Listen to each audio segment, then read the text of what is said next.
तर आज आपलं पहिला दिवस सुट्टीचा गावाकडं. चला तर तुम्हाला पुढे दाखवतो काय झालं. Welcome to day 43. नमस्कार मित्रांनो. तर मग सकाळी पहिलं उठलो, कपड्यांच्या गाड्या बिड्या घातल्या. थोडी थंडी गावाकडे चांगलीच आहे, 16-17 सकाळी जाते म्हणलं, 14-15 जात होतं पहाटी. उठलो, दात घासता घासता मग मस्तपैकी बाहेर आलो. ऊन मी कवळं ऊन पडलं होतं, आरामात म्हणलं ऊन घ्यावं जरा, लई दिवसांनी ऊन पाहिलं.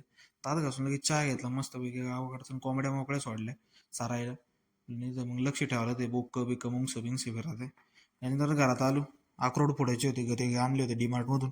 1 किलोचा अख्खा पॅक होता. मग बसलो अक्रोड फोडीत, मस्तपैकी अक्रोड फोडले. म्हणलं आता अक्रोड फोडून झाले, पावा किती वजन भरतं. 1 किलो मागं आम्हाला अर्धा किलोचंच पडलं ते, 455 ग्राम. म्हणलं ठीक आहे बॉट, एवढं टर्पल पडत त्याचे, म्हणजे 650 ग्राम तर टर्पलच निघाते. ते लगेच बाहेर आणले वाट्या वाळवायला मस्तपैकी. म्हणलं ते थोडी वाळून घ्यावं, ऊन द्यावं नाही तर खराब होतील. ते वाळवले आणि लगेच घरात आलो. घरात आलो तर पप्पा तिकडे हळदीची पॅकिंग करत होते मस्तपैकी. त्यांनी भरले होते पॅकेट सकाळी. आणि मग लगेच मी बदामाची पिसडी कापून घेतली. मला ती पहिली ते पण वाळा उन्हात. काय ते स्टोअरला राहते, थोडं मॉइश्चर घेतं ना, पाणी बिणी थोडंसं हवेतलं. ते पण उन्हात दाखवलेलं बरं कधी पण. मग ते दाखवलं, लगेच ताट रेडी केलं. म्हणलं तर जेव्हा 12-12:30 झालेच सगळं करता करता. लगेच जेवायला बसलो. मस्तपैकी भोपळा बनवता घरचा आणि अंड्याची पोळी होती. ते जेवलो मस्तपैकी. मुळा बिळा होता का आपल्याला, कांदा बिंदा. मग लगेच ते झालं. आणि मग मखाना ते आणलंच होतं, लगेच पावडर करायला घेतली मिक्सरमध्ये.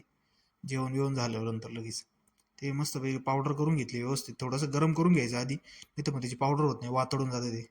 थोडं कढईत गरम करून घ्यायचं. मग ते मखानाची पावडर झाली.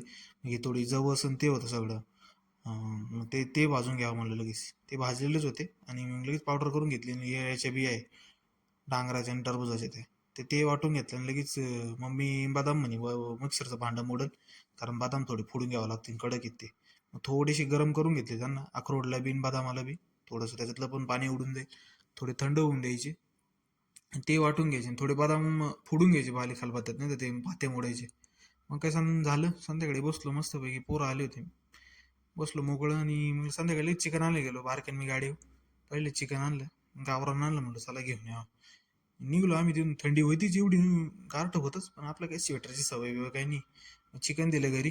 मग टाइमपासमध्ये मस्तपैकी मोबाईलचे खोकडे उचकीत बसलो होते, बारक्याने काढले होते. म्हणलं काय बा त्या खोकड्यांमध्ये पाहू, जुने मोबाईल आहे म्हणे, टॅब आहे म्हणे माझ्याकडं, तो नीट करायचा आहे आपल्याला. म्हणलं पाहू बा असं कोणता टॅब आहे याच्या जुना पडलेला. तेच खोकडं उचकीत होतं. पाहिला तो टॅब, तो एकदम जुनपटात होता. म्हणलं ते ठेव, ह्याकडे तिकडे ते 3G, त्याला करून खातंय म्हणलं ते फुटेल याला.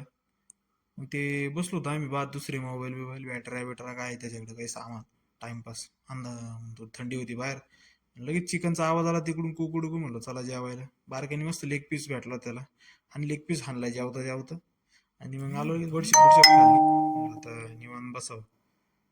लाईक करा, शेअर करा, गावाकडच्या गोष्टी, बाकी काही नाही. आणि नक्की शेअर करा तुमच्या मित्रांपोतर, सगळ्यांपोतर पोहोचवा. भेटू नवीन नुसतं ब्लॉगमध्ये. उद्या नवीन ब्लॉग येईन आपला डेली. चला तर घेऊ झोपून, मग काय भेटू पुढच्या ब्लॉगमध्ये. चलो, गुड नाईट.